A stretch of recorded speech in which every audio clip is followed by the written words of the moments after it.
support groups have this multifaceted capability. Not only do they provide support, I mean, for me, when I was first diagnosed, it was a way to see someone else who's like you.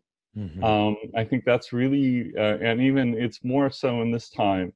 But even back then, when we could all meet in person and go to a waiting room, you never introduced yourself in an oncologist waiting room. You never looked at someone and say, "Oh, hi, I'm Josh. I have I have NETs. What's going on?" You all look. It's a bad science experiment. You're all looking in at each other, going, "I hope I don't have what he has," or "I hope I don't have what she has," and it's not really conducive to seeing someone like you or seeing someone who you can discuss with. And I think the beauty of support groups when we were meeting face to face, and how we'll have to reimagine them now, is that you can find someone who looks like you, who's having similar experiences, that you don't feel isolated and alone. And that was the major driver for me, or the major comfort for me was to see that happen. But besides that, we are really powerful in making our voices heard to our government, to those who regulate, other ways that are going on, other ways that we can help.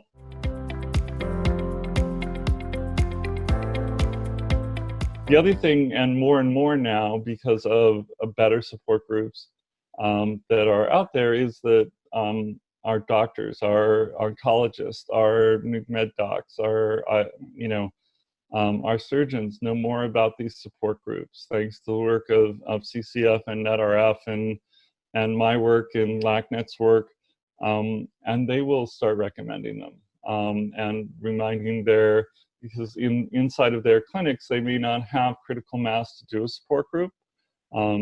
Their centers have enough on the plate already, but they'll recommend to join a support group, or to visit, or to call one of us, so that in fact, we have the opportunity to meet and to have you find us through that. I think one of the big breakthroughs for our group, I won't say breakthroughs, and we work really closely with UCSF, Stanford, and Kaiser, which probably accounts for 85% of where patients are seen in our catchment area, or our geographic area. And at one point, we have brochures there at all these places that we put out, but at one point UCSF just decided to put us in the practice notes. So at your after visit summary, we are part of, if you need support or if you would like to learn more about your disease, here's a website to go to. Even though they have their own website, we've earned enough trust in the medical community that they send their patients or other patients to us as well. We're patients too, so using the word patient is always somewhat interesting for me. And so we have this two-way street going with the medical providers. And I think that's one of the things. We've changed our name. We're not a support group. We don't use the word support group. We're a support community. And actually, we're just a community. Because in fact, we give back to our community as well, our researchers, our docs, and our family members. We don't, part of what we do is that we're an outlet for them to ask questions of the patient community. Our last meeting with UCSF was the beginning of it all reminds, I keep thinking we're stuck in March 13th, but it really was May. We had a meeting at UCSF, or a virtual meeting with UCSF, on their NET wellness clinic. And this was, and the reason they have a NET wellness clinic is they actually presented the idea of, there's a lot in supportive care or aftercare for cancer patients once they've been, released from that. But we're a chronic disease. We're not ever getting really released from this. And so, kudos to UCSF, but they came to the group and asked us for, what you would call this, because is it supportive care? Is it aftercare? What is it? Mm-hmm. And as a group, we came up with the idea that this is really a wellness. This is about maintaining wellness in this time of when you're stable, but you still have active disease. This isn't like a maintenance thing. It really is wellness. And based on that hour with us, they formed something called the Wellness Center for neuroendocrine tumors, or the Wellness Clinic, I should say, as a model of how to do continuing care with NET patients. And they credit us in their brochures and their, they presented this abstract at this survivorship. These are normally called survivorship clinics. And really, that's not a great word, because it's really weird being a survivor and when you're still battling something. So they've changed it to the wellness clinic, and they present on that topic. And it really is because of this two-way street.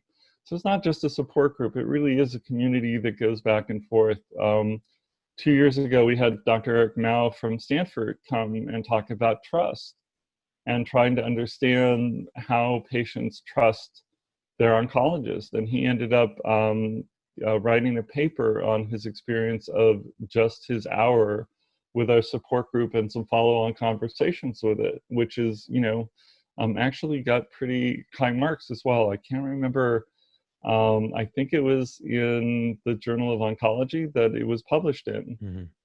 But these are all ways that our community is not just about patient support, it's about the whole ecosystem. We raise money. We're a nonprofit. This was something that happened because of where we were originally housed at the cancer support community was getting ready to kick us out because they found out, well, not they found out, they decided their own nonprofit couldn't be a fiduciary agent for a support group, and if they were willing to rent to us as a nonprofit, so we became a nonprofit. And part of what we do with our status and the fact we have about 150 donors, year in and year out, who help support the work that we do. But we also give back to, we give research grants to, or travel grants to those interested in neuroendocrine tumors medicine. So we give 2 grants each year to Stanford and to UCSF to send docs who would not otherwise get to go to NANETS to go to NANETS, so that we can foster better education in our community, which in turn leads to better experiences for our patients. We actually give grants to local researchers for clinical trials, because part of our community is making sure that we have a better community for all of us. So it's been, it's interesting how this has evolved from, people talking about their disease to people actively taking charge and making a difference in the community that we're part of.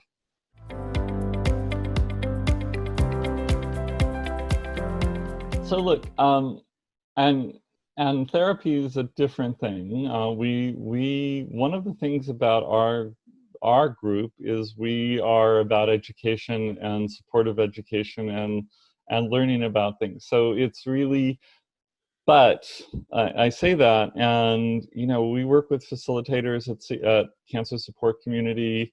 We run facilitated caregiver community as well every other month inside of our groups, and we're doing this in our virtual breakouts as well. And so with our connection with CSC, there is this ability to, we are facilitated when we're at, and this is a different set of styles between support groups.